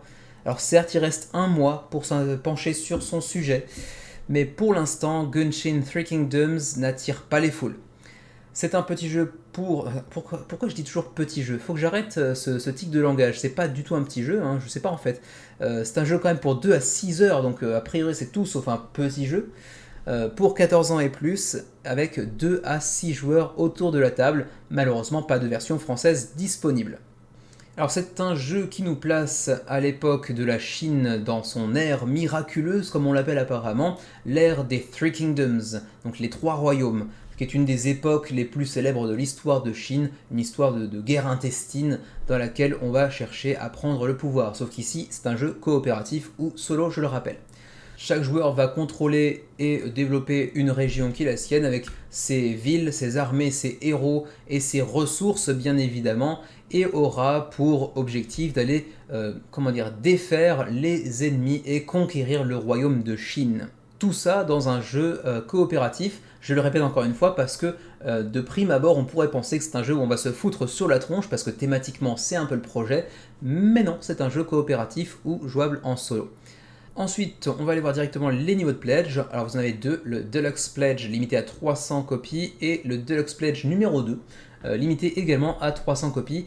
Le premier vous coûtera 74 € pour le Classic Pledge en Early Bird. 74 € c'est quand même pas donné, mais vous le voyez, c'est un jeu qui va s'accompagner de pas mal de miniatures, qui a l'air d'avoir une direction artistique relativement soignée en plus de ça.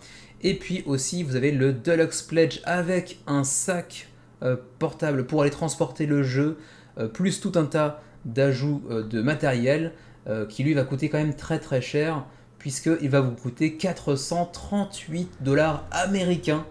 Donc ça fait quand même très cher le sac et très cher le jeu qu'il contient. Allez savoir. Ensuite, on a un pledge DIY, donc Do It Yourself, où vous aurez les fichiers, j'imagine STL, pour aller imprimer vous-même les miniatures que vous entreapercevez ici. Le DIY, il est à combien? il est à 267 €. Ça reste quand même très très cher malgré tout, puisqu'on avait quand même 74 € pour le Classic Pledge et 267 € pour le DIY.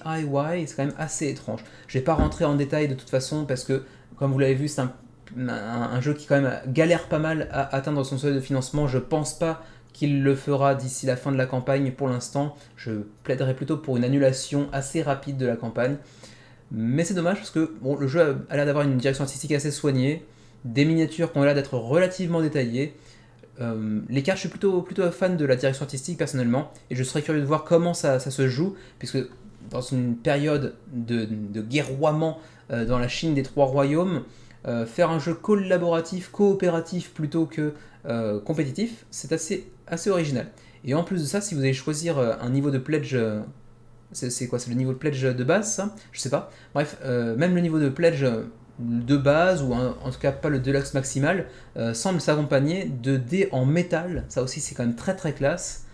Donc je serais curieux de voir un petit peu de quoi il retourne une fois que le jeu atteindra les backers, d'avoir des retours sur ce jeu, parce que visuellement, il est intéressant, mais il est quand même terriblement cher, même si quand on voit un petit peu le matériel et la qualité qui semble être celle du jeu, on peut comprendre que le jeu coûte assez cher. Ça a l'air d'être quand même hyper détaillé. Ma foi, du coup, on va se limiter à ça pour Genshin Three Kingdoms, parce que vraisemblablement ça va de toute façon pas financer cette fois-ci. On va quand même aller voir les frais de port par acquis de conscience, parce qu'on le fait toujours. Va-t-on seulement les trouver? C'est pas garanti du tout. Project Timeline, donc c'est pas ici. Media Coverage non plus. Bah écoutez, j'ai pas l'impression de pouvoir trouver les frais de port. Au pire, on va utiliser la même stratégie que tout à l'heure avec le petit jeu japonais. Pour la destination, non, c'est pas marqué. Donc pour l'instant, je ne saurais pas trop vous dire les frais de port, à combien ils se situent. Peut-être que je suis passé dessus trop rapidement. Vous me direz si vous l'avez aperçu de votre côté. Je passe. Pour Genshin Three Kingdoms, qui de toute façon devrait malheureusement mordre la poussière et pas du tout unifier le royaume de Chine. C'est à peu près tout pour les mentions honorables de la semaine. On se dirige maintenant vers les deux gros projets de la semaine. Et quand je dis gros, ce n'est pas par la taille, puisque vous allez le voir, dans le tas, il y a Colossus. Mais il y a aussi Dice Throne. On y va.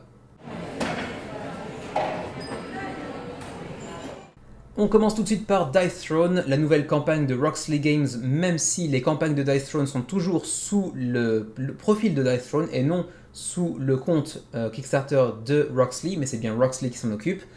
Et cette fois-ci, cette fameuse campagne Dice Throne, c'était quoi? C'était Christmas in July, c'est ça? Christmas in July. Eh bien, on nous a révélé le grand secret de cette campagne, et j'avoue, je suis très déçu. Et c'est la deuxième fois consécutive que je suis déçu par Dice Throne, et je ne pensais pas que ça arriverait un jour. Je fais partie des gros fans de Dice Throne, auquel on a commencé à jouer Xavier et moi il y a 3 ans déjà maintenant, à peu près. Et c'est vraiment le jeu qui nous a plongé, nous, dans le jeu de société moderne. Et oui, ça ne fait que 3 ans qu'on est vraiment à fond dedans, Xavier et moi, et c'est, je pense, en grande partie grâce à Dice Throne. Pour tout vous dire, hein, pour vous raconter cette petite anecdote, j'ai commandé les 2 saisons de Dice Throne avant même la refonte de la saison 1, donc j'avais l'ancienne version. Je l'ai commandé ça parce que le jeu avait l'air vraiment très sympa, en plus de la direction artistique toujours vraiment magnifique. Et j'ai présenté ça à Xavier de la pire manière possible, mais volontairement. Donc j'ai dit en gros une sorte de Yahtzee ou de Yams, mais pour se foutre sur la tronche l'un l'autre. Il n'était pas convaincu, il est venu, on a fait 2, 3, 4, 5 parties d'affilée, il est rentré chez lui, il a commandé les 2 saisons. C'est à peu près à ce niveau-là qu'on aime Dice Throne. Et on avait même fait une vidéo d'ailleurs lors de la campagne, ou juste après la fin de la campagne de la version francophone de la saison 2 et de Adventures également, il y a quelques mois. Une vidéo dans laquelle on classait un petit peu les personnages des 2 premières saisons en fonction de nos préférences avec Nyx et également avec Théo, qui est un petit peu un expert de Dice Throne et qui maintenant bosse chez Lucky Duck avec une spécialité sur Dice Throne vraisemblablement. Et donc pour cette nouvelle campagne de Dice Throne, j'avoue que je sentais la déception poindre, et ça n'a malheureusement pas manqué. Alors, la première déception, ce n'était pas sur cette campagne, mais sur la précédente, Dice Throne Marvel. J'adore Dice Throne, mais je m'intéresse très peu à l'univers de Marvel. c'est vraiment quelque chose qui m'intéresse pas outre mesure. Alors j'ai rien contre, j'en ai vu un ou deux, j'ai pas spécialement détesté l'expérience. C'est un petit peu le fast-food de cinéma, mais c'est pas forcément désagréable pour autant. Mais j'ai pas envie de jouer à Dice Throne avec des personnages de Marvel. C'est une question de, comment dirais-je, de suspension consentie de l'incrédulité, comme on dirait en cinéma. J'ai pas envie de confronter, je sais pas, un héros quelconque de Marvel, donc disons Spider-Man, avec un héros de Dice Throne qui n'a aucun rapport avec l'univers de Marvel. Je trouve ça très bizarre. Donc du coup, pour moi, c'était un non. Et du coup, lorsque cette campagne a été annoncée très peu de temps avant son lancement, je me suis dit, bon, ça, généralement, ils prévoient quand même les campagnes de Dice Throne pour les 2 premières saisons largement à l'avance. Là, ça se fait quoi, une semaine ou deux à l'avance, ça sent pas très bon. Et du coup, c'est confirmé. En plus, le petit côté Christmas in July, ça sentait pas bon non plus. Et du coup, ça se confirme. On a une boîte avec 2 personnages. On a une boîte avec 2 personnages. Le Père Noël que vous voyez ici et Krampus, qui est un petit peu l'équivalent du Grinch ou du Père Fouetteur, du Père Fouettard, dans notre culture européenne, mais du côté des États-Unis. Et c'est tout. Alors, ne vous méprenez pas sur, comment dirais-je, ce que je m'apprête à dire du projet. C'est pas que les 2 nouveaux personnages sont inintéressants en soi. Je suis persuadé, de par le pédigré des auteurs de Dice Throne saison 1, saison 2, qui sont les mêmes que pour ces 2 nouveaux personnages, les 2 personnages seront équilibrés et seront certainement très jouissifs à jouer. Aucun souci là-dessus. Je suis persuadé qu'ils seront très agréables à jouer, mais c'est juste pas Dice Throne en fait. Tout simplement. En fait, un peu comme pour Marvel, pour moi, c'est pas des personnages qui auraient dû rejoindre l'univers de Dice Throne. Je comprends que certaines personnes puissent, comment dirais-je, se prendre au jeu et aller chercher ces 2 nouveaux personnages et n'avoir aucune réticence à les jouer face à des personnages de l'univers plus classique de Dice Throne, mais c'est vraiment pas pour moi. Alors, pour ceux qui ne connaîtraient pas Dice Throne, je pense qu'il y en a très peu sur la chaîne maintenant. Il a quand même bénéficié d'une belle couverture depuis sa sortie chez Lucky Duck Games pour la saison 1 et bientôt pour la saison 2 qui a déjà fait l'objet d'une campagne de financement participatif, mais également avec Dice Throne Adventures, donc la version coopérative du jeu. C'est un jeu pour 2 joueurs, soyons honnêtes. C'est écrit ici 2 à 6 joueurs, mais soyons honnêtes, 2 joueurs c'est de loin, de très loin, la meilleure configuration. Et c'est un jeu de baston, c'est un jeu de confrontation avec des personnages asymétriques. Alors, on va avoir chacun un set de 5 dés, un plateau individuel sur lequel on pourra apposer des cartes de renforcement de compétences, et on va chercher un peu comme au Yahtzee à faire des combinaisons de dés pour activer certaines compétences. Et on aura 50 points de vie chacun, et on pourra aussi jouer des cartes que vous entrevoyez ici, des cartes d'action, des cartes de renforcement que j'ai déjà mentionnées, et ainsi de suite. Et le premier arrivé à 0 a perdu, bien évidemment. Voilà, je n'ai pas grand chose de plus à dire. Si vous voulez en apprendre plus sur les mécanismes de Dice Throne et ce que pouvaient proposer les héros de la saison 1 et 2, je vous renvoie vers les 4 duels qu'on a fait en vidéo, Xavier et moi-même, pour la sortie de la saison 2 en version francophone il y a quelques mois, ainsi que la fameuse vidéo de tier list qu'on a fait avec Nyx et avec Théo pour aller classer un petit peu nos préférences parmi les personnages de la saison 1 et de la saison 2. Pour le reste, je ne vais pas rentrer spécialement dans les détails de cette campagne, puisque je pense que vous connaissez déjà le jeu de manière générale. Est-ce qu'il bénéficiera lui aussi d'une version francophone via Lucky Duck Games, comme c'est le cas des 2 premières saisons, et de Dice Throne Adventures? Je ne sais pas, parce que je suis pas convaincu que les personnages de Santa Claus, donc du Père Noël, et de Krampus, qui est encore moins connu dans nos contrées que le Père Fouettard, séduiront. J'ai oublié si j'avais utilisé le pluriel ou pas. J'ai oublié le sujet de ma phrase, quoi qu'il en soit. Je ne sais pas si ces personnages séduiront suffisamment le public français, surtout Krampus, parce que bon, à la limite, le Père Noël, bon, pourquoi pas, mais Krampus, on le connaît pas en Europe, peut-être au Canada, j'imagine que c'est le cas par contre. Ils peuvent être foncièrement très intéressants en termes de gameplay, surtout Krampus qui a l'air d'avoir des minions, comme on dit, donc des compagnons de route pour accomplir certaines actions à sa place, qui peut être intéressant, qui a l'air d'avoir en plus un degré de complexité plus grand que celui du panel. Il est à 4 alors que le panel est à 2 sur 6. Donc je serais curieux de le tester effectivement, mais pour moi c'est encore une fois pas du Dice Throne. Donc ce sera pas pour moi malheureusement. Vous pouvez aussi prendre les miniatures qui vont avec pour pouvoir jouer avec ces 2 personnages là à Dice Throne Adventures, ou simplement pour les décorer d'ailleurs, sachant qu'ils seront pré-peints. Également, le côté le plus intéressant selon moi, hein, à mes yeux, dans cette campagne, c'est que vous pouvez aussi aller chercher un petit balance kit, donc un kit de rééquilibrage de 3 personnages de la saison 2. D'ailleurs, les 3 personnages qui avaient été le plus mal classés dans notre classement respectif sur notre vidéo de tier list avec Nyx et Théo, ainsi que Xavier bien évidemment. À savoir les 3 personnages que vous voyez ici, donc la Vampire Lord, la Huntress et également, j'ai perdu son nom, c'était quoi déjà? C'était pas le stratège, mais un truc comme ça. Bref, j'ai oublié son nom en anglais, peu importe. Bref, ces 3 personnages sont souvent considérés comme étant les plus faibles de la saison 2, et ici, ils bénéficient d'une légère retouche grâce à l'expérience de nombreux joueurs des 2 saisons, notamment dans la communauté anglaise et des playtesters également. Ils ont revu un petit peu leur copie pour ces 3 personnages en leur donnant un petit boost de puissance pour qu'ils puissent lutter face aux autres personnages de la saison 2 et de la saison 1 d'ailleurs également. Vous pouvez télécharger le kit en question directement ici gratuitement, ou vous pouvez aussi en bénéficier gratuitement si vous pledgez le fameux pack de joueurs du Père Noël et de Krampus.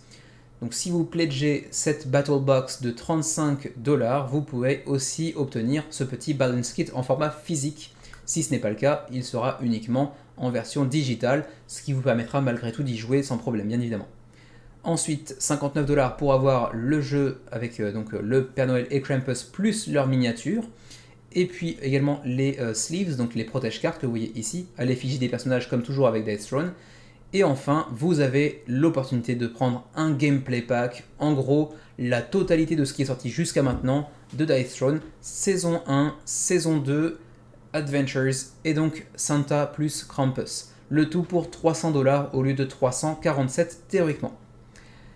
Et puis ensuite, ça c'était pour le gameplay pack, et ensuite vous avez aussi le all-in avec les miniatures, avec les protège-cartes de tous les personnages, et avec les tapis de jeu également de tous les personnages. Donc bref, la totale de ce qui est sorti jusqu'à maintenant sur l'univers de Dice Throne, le tout pour 600$, soit 105$ d'économie certes, mais quand même 600$. Ça commence à faire très très cher. Je pense que en cumulant Dice Throne saison 1, saison 2 et Adventures, on a certainement dépensé 350-400$ Xavier et moi, donc on n'est pas forcément bien placé pour juger de ce prix de 600$, mais quand même ça fait très très cher à sortir d'un seul coup, en fait c'est aussi ça qui donne un aspect particulièrement cher. Les add-ons si vous voulez prendre à l'unité, hein, les sleeves pour l'extension en question. Ensuite les protège-cartes avec le logo du jeu en fond plutôt qu'avec les personnages en dos ici, hein, c'est au choix.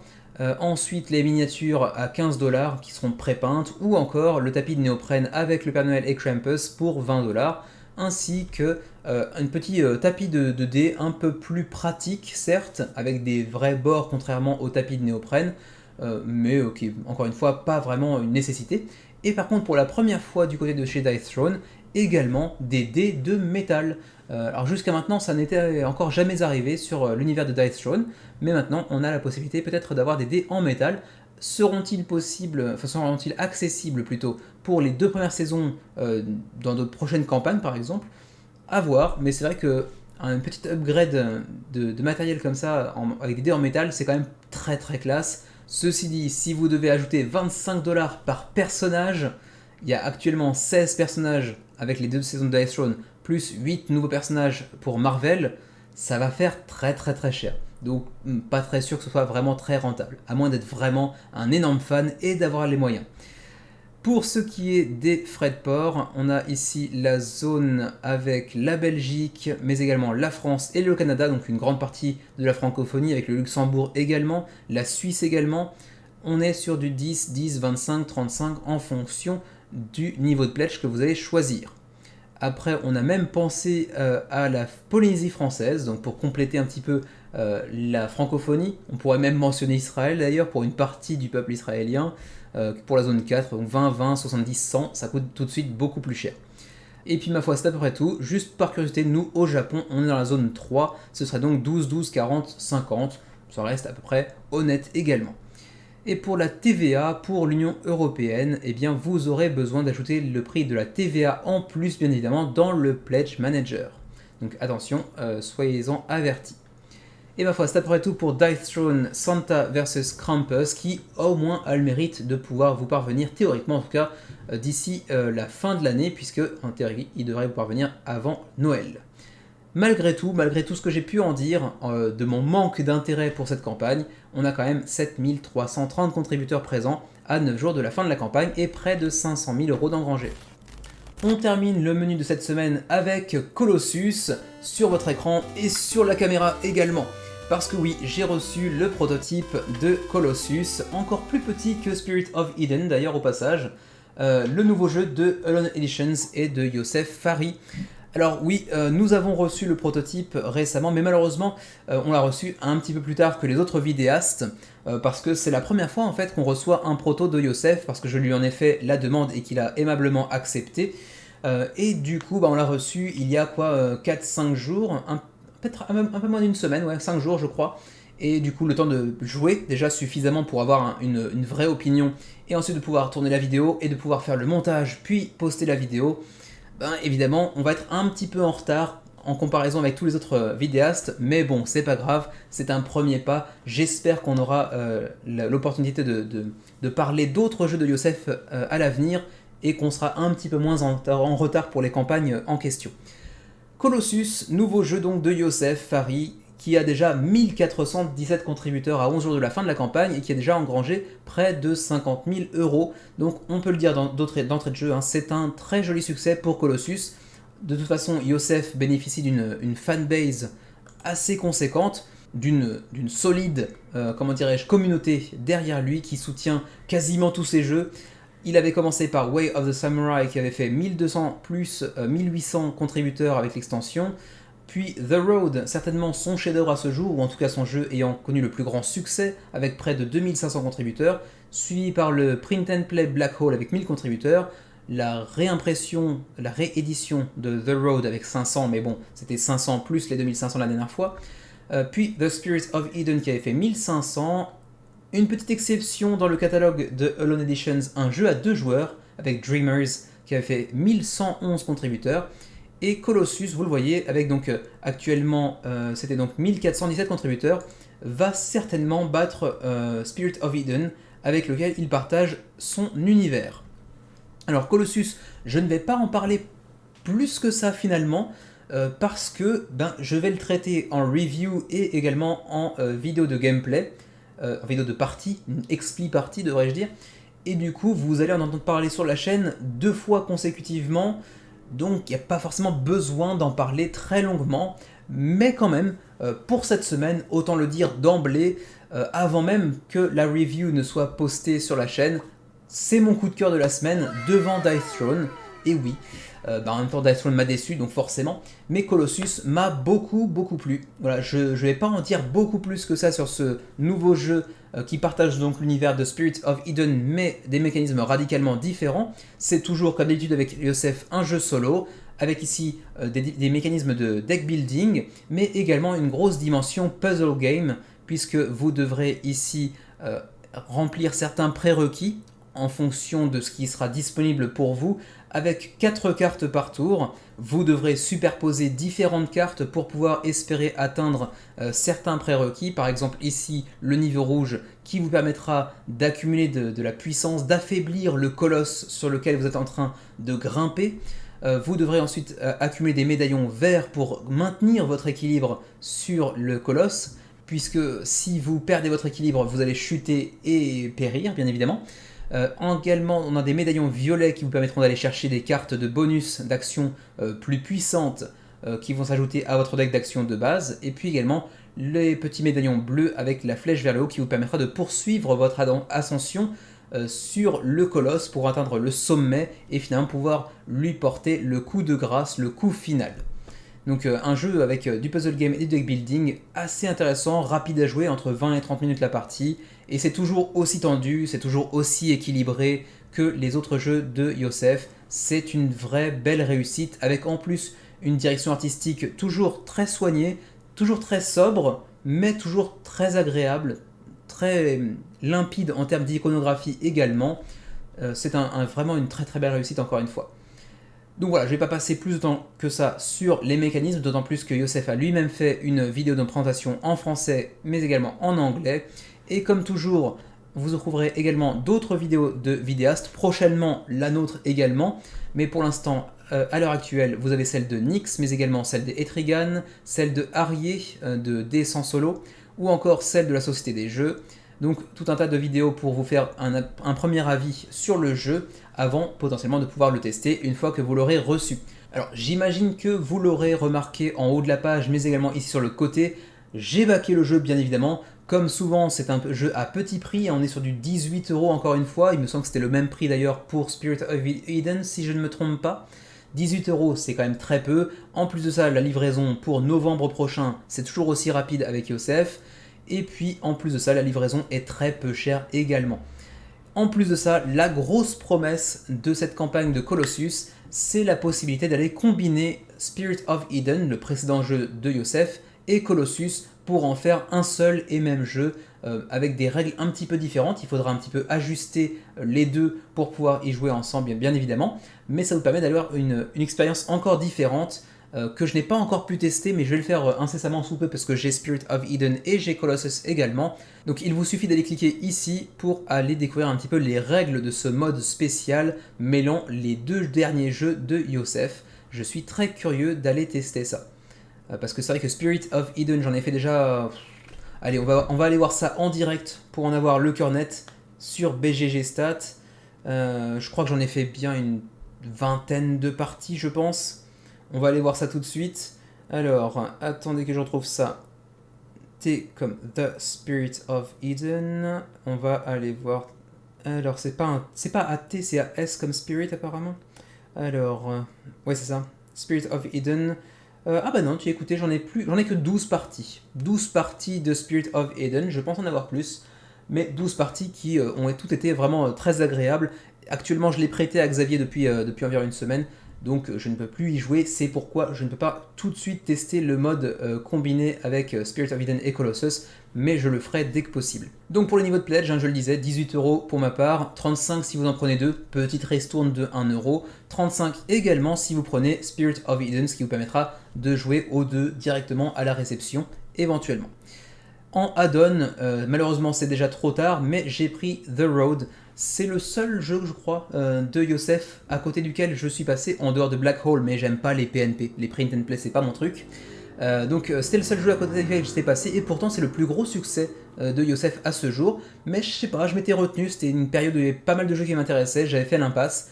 Et bah, j'ai rectifié le coup, hein. J'ai été backé à 29 € supplémentaires The Road parce que il bénéficie quand même d'une très belle aura, d'une direction artistique vraiment unique en son genre, et c'est certainement celui qui a les retours les plus dithyrambiques du catalogue de Youssef. Est-ce que c'est celui que je préférerais de mon côté? C'est pas garanti du tout, mais j'ai hâte de le tester. Vous pouvez aussi mettre la main sur Dreamers, le précédent jeu à 2 joueurs pour une fois, de Youssef pour 18 €, et puis également pour ceux qui ont déjà Spirit of Eden, qui voudraient l'obtenir durant la campagne, pour 3 € de plus, vous pourrez aussi choper des petites cartes qui vous permettront d'aller meubler le vide. Parce qu'effectivement, sur Spirit of Eden, lorsque vous avez un terrain qui est détruit par les Gooms, eh bien en fait vous virez la carte du jeu et vous vous retrouvez avec un trou qui est assez peu élégant visuellement parlant. Ça m'a jamais gêné, je me suis jamais dit tiens il me faudrait une carte supplémentaire pour pouvoir combler le trou. Mais c'est vrai que maintenant qu'on me les propose, je me dis c'est quand même très sympa. Je sais pas si j'irai mettre 3 € de plus spécialement pour ça, peut-être pas je pense, mais c'est un ajout qui mérite d'exister à mon avis. Ensuite pour le shipping, comme d'habitude pour la France, 3 € de frais de port, c'est quand même très peu cher, c'est très peu onéreux, et en plus de ça, pas de TVA ajouté par-dessus. Si vous prenez 2 copies de Colossus, c'est 6 €, si vous prenez Colossus plus Spirit of Eden, c'est 6 € également. Et pour les autres pays, en dehors de la France, 4, 8, 8, 4, 6, en fonction du pledge que vous allez choisir, bien évidemment. Et ma foi, c'est à peu près tout pour Colossus, le nouveau jeu de Youssef Fari. Très belle réussite, je vous encourage vivement à le backer, bien évidemment, mais d'abord à aller consulter quelques-unes des vidéos pour voir si ça pourrait théoriquement vous plaire. Et puis d'ici 1, 2, 3 jours j'espère, la vidéo de review, donc de commentaires, de critiques, de tests du jeu, et également dans la foulée la vidéo de gameplay qui devrait suivre 1 ou 2 jours après, j'imagine. Et ma foi, c'est à peu près tout pour cette semaine également. Semaine assez peu chargée comme vous avez pu le voir, mais qui dispose de quelques projets intéressants malgré tout, même si pour ma part je suis assez déçu par Dice Throne.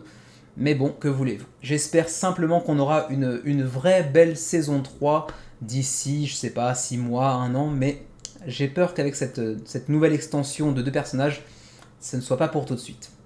On verra bien. Quoi qu'il en soit, merci de m'avoir suivi, je bafouille encore, cette semaine encore pour le menu crowdfunding. N'hésitez pas à nous laisser un petit like, ça nous encourage toujours, mais plus encore qu'un like, un petit commentaire, ça nous fait encore plus plaisir et je prends toujours soin de répondre à absolument tous les commentaires. Et puis on se retrouve très bientôt, de toute façon on est déjà le 9 juillet au moment où j'enregistre, ce qui veut dire qu'il faut aussi qu'on fasse notre petit patron l'addition de juin, dans lequel on vous déclarera également, on vous tirera au sort le vainqueur de notre concours. Voilà, sur ce, je vous souhaite une bonne fin de week-end, une bonne fin de journée, une bonne fin de semaine ou un bon début de semaine, ça dépend de quand vous regarderez la vidéo bien évidemment. Et puis d'ici la prochaine vidéo, bien évidemment, vous connaissez le message habituel, portez-vous bien, jouez bien et à la prochaine!